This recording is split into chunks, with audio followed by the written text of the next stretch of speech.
Hey, welcome. I'm Cath Nolan, once high-performing perfectionist good girl turned goddess of balance, kicking even bigger goals. This is the podcast where we make balance doable for busy, overstretched working women, embracing your voice, honoring your feminine power, and protecting your energy. This allows you to truly step into greatness for the sake of all you hold dear. This is balance, and I am so glad you are here claiming balance for yourself.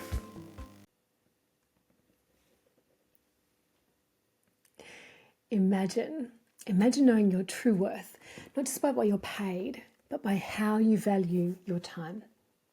Imagine getting a 10% pay rise in 10 days without needing to change jobs, without needing to negotiate with your boss, without needing to wait for next year's review. When I have this conversation with people about increasing their pay, often there's an automatic, what generally happens is it's divided by, the reactions are divided by gender lines. So men will typically say, okay, yeah, sure, tell me how. And women will tend to say, oh no, I can't because, and they'll tell me the reasons why. They will tell me about the pay freeze. They'll tell me about the fact that their resume is not up to date. There are other ways to get an hourly increase in your pay. And I hope that this episode will be a juicy mindset shift for you. Most women I coach desire more balance and freedom. But here's the thing, they're often stuck in this belief that working harder equals success. And the truth is, the longer you buy into that, the harder it gets to step back and realize that you are running the wrong race. So let me ask you this. Have you ever found yourself making these mistakes? Ready? These are really common mistakes that a lot of clients who come to me have been making. Ready? Mistake number one, thinking that staying late at work or answering emails after hours proves your commitment. It doesn't. It's just proving that you have no boundaries. Mistake number two, believing that your hourly rate is determined by your salary divided by 40 hours a week without factoring in all of the unpaid, invisible work that you do. Sound familiar? Mistake number three, convincing yourself that the only way to move up is to push harder rather than pulling back strategically to focus on what really moves the needle. I'm going to let those soak in while I have a drink of water. So the reality is that most of us have this habit of running ourselves into the ground and we're not even calculating our true hourly rates correctly. But what if you flipped the script? What if instead of working harder, you worked smarter? And instead of feeling burnt out, you found a way to achieve balance while increasing your impact.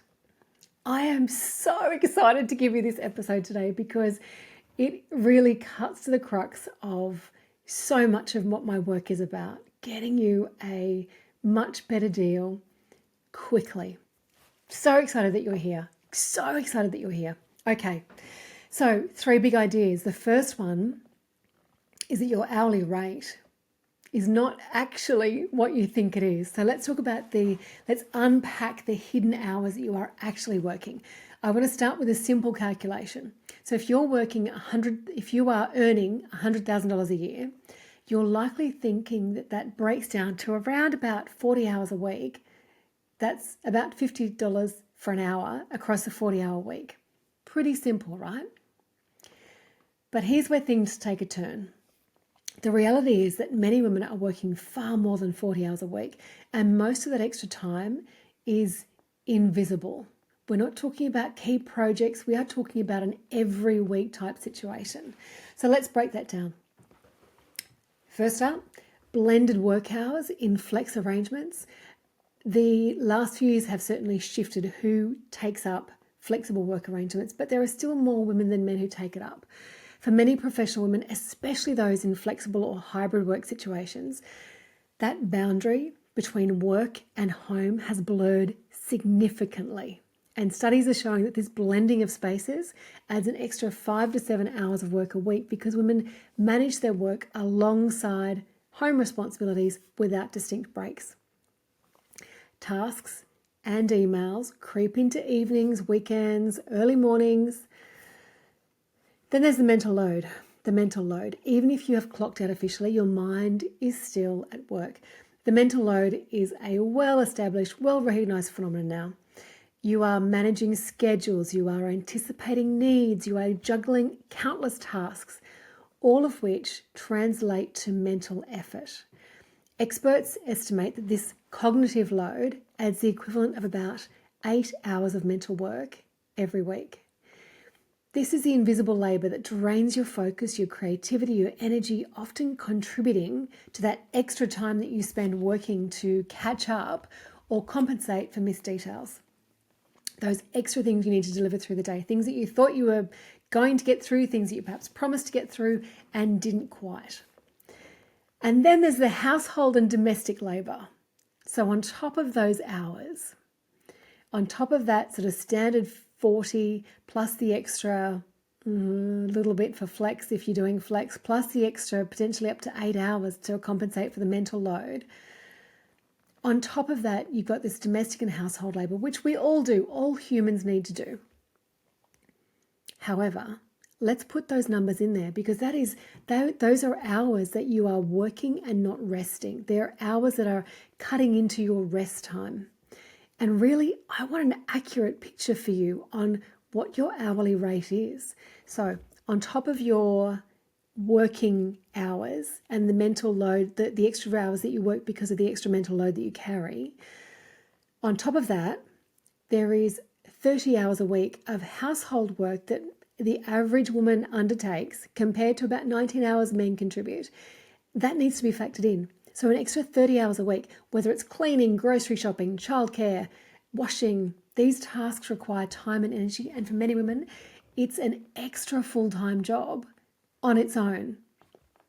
So what do these hours add up to? So when you add all this up, you've got the 40 hours of official work, plus an extra 5 to 7 hours from blending home and work, plus 8 hours of mental load, and 30 hours of household duties. You're really working closer to 78 hours a week. So now let's recalculate your hourly rate. With a 100K salary, instead of earning $50 per hour, you're effectively earning $25 per hour since you're working twice as many hours than you thought. That's the hidden toll of all this extra invisible labour. So what do we do with this? I'd like you to take a moment to think about how many hours you actually work in a week, paid or unpaid. Paid or unpaid. You've heard the averages. I'm not even going to pause here and let you think because I am sure that as I was talking through these numbers, when I said it's an extra 30 hours a week for the average woman, I'm sure that you were doing a slight adjustment for yourself to determine, are you an average woman with, a household with kids? If you are a household with no kids, then perhaps you have fewer hours. If you are a single parent household, then you definitely have more hours. So what do you think are your hours per week that you actually work, paid or unpaid? And now ask yourself, what is your real hourly rate? So to calculate your hourly rate, if you're basing it on a 40-hour week, you're essentially, a very rough calculation is you drop off 3 zeros and halve the number. So 100K salary goes to $50 per hour. So next step, picture your typical week and count not just the hours in the office, but every time you respond to an email, after dinner, every school run, every night you stayed late. How many hours do you think this is adding up to? And how would your hourly rate change if you really accounted for it all? And if we work back the other way, are you feeling motivated right now to claw back some of that time to increase your hourly rate? Are you feeling motivated to reclaim some of the hours that you are losing that you don't need to be spending? Okay. If we were running the numbers financially, this would be clawing back. If we're doing a budget, this would be clawing back. Things like the money that you spend on cappuccinos each week, or the extra money that the lost coins that the unaccounted for lost coins. We're talking about these sorts of minutes and hours that add up so quickly to really impact your quality of life. Okay, ready for number 2? Number 2 is the true cost of overcommitment. There's this myth, if only I work a little harder, I will get ahead. If only I work a little harder, I will get ahead. Here's another common belief. The more hours, more hustle equals more success. But what if I told you that this is actually the least effective strategy? There's this thing called the 80-20 rule. You've probably heard of it before, but here's how it relates to you. So 80% of your wins will come from just 20% of your work. The key to unlocking more balance and a higher hourly rate lies in identifying that 20%. So the work that actually drives your reputation, your promotions, income growth, and putting boundaries, good, solid, healthy boundaries around the rest. Working more, working harder doesn't get you ahead. It just buries your value in noise. I know this is really hard to hear. The idea that so much of the work that you do is really in that noise space. It's just not the sort of high impact quality that you want to be delivering.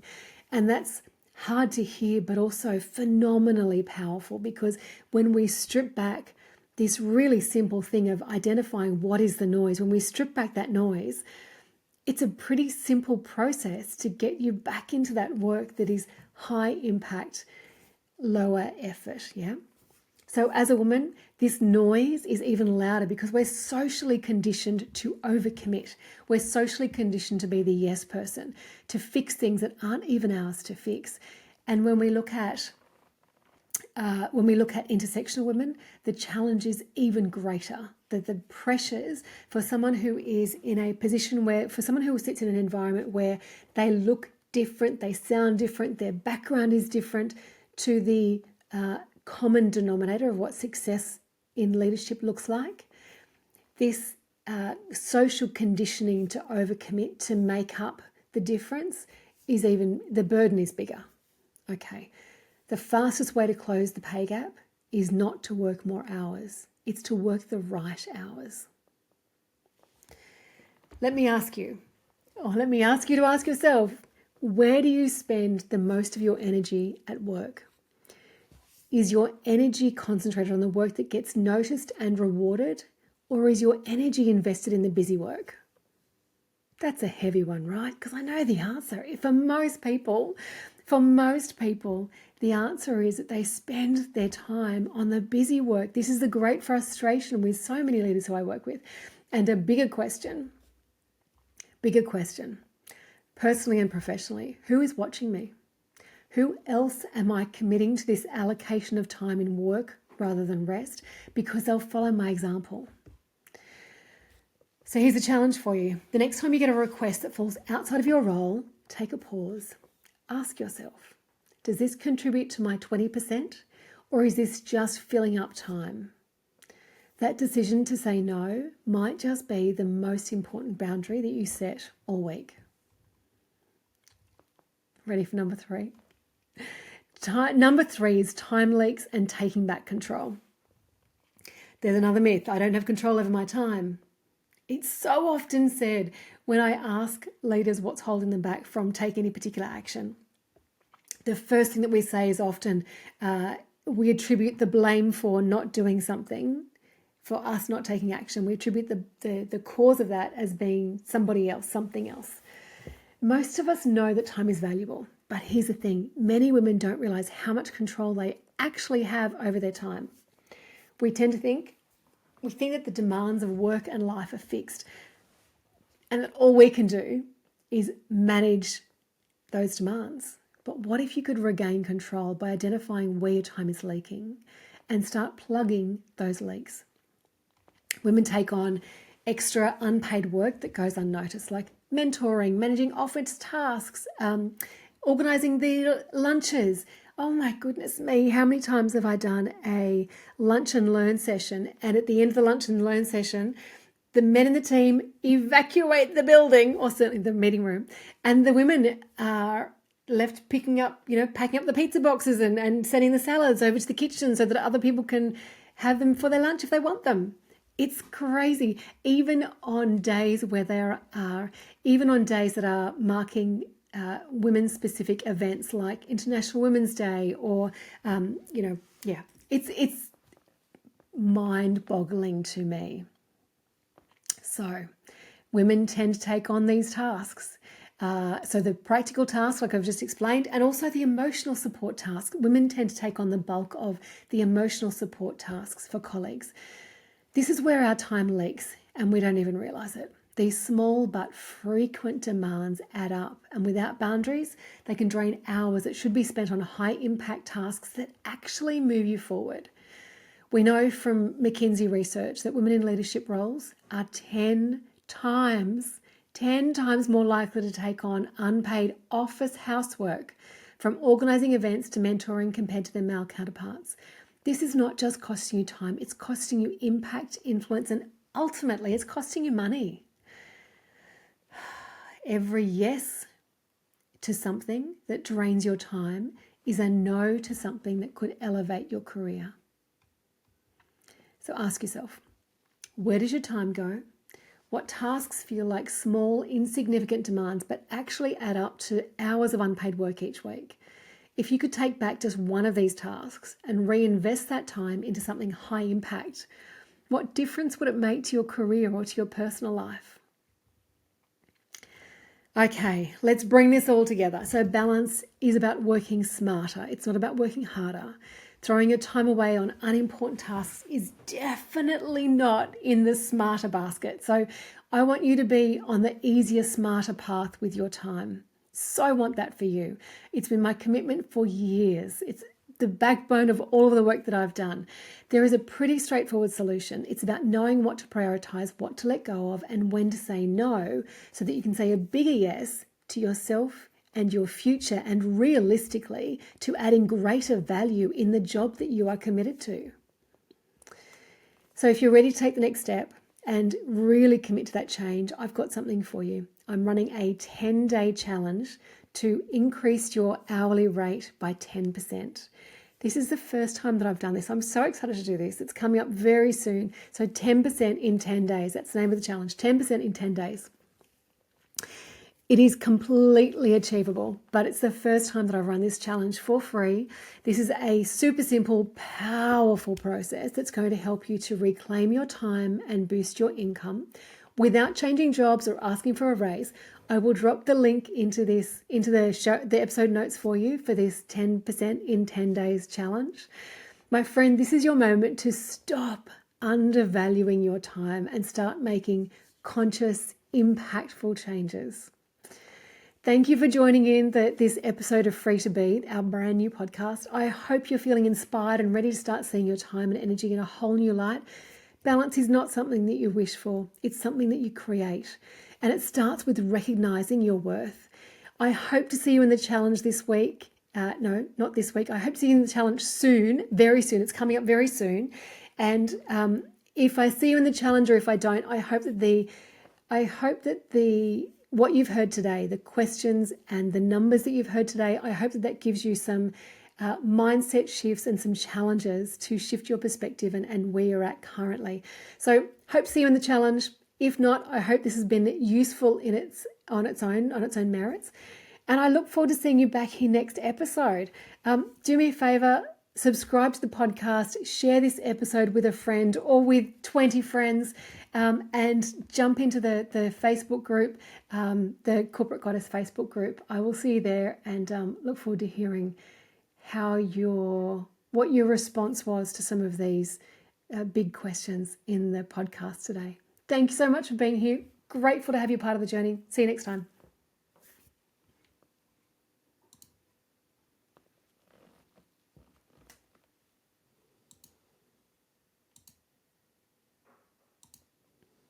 You know, I believe that women do help other women.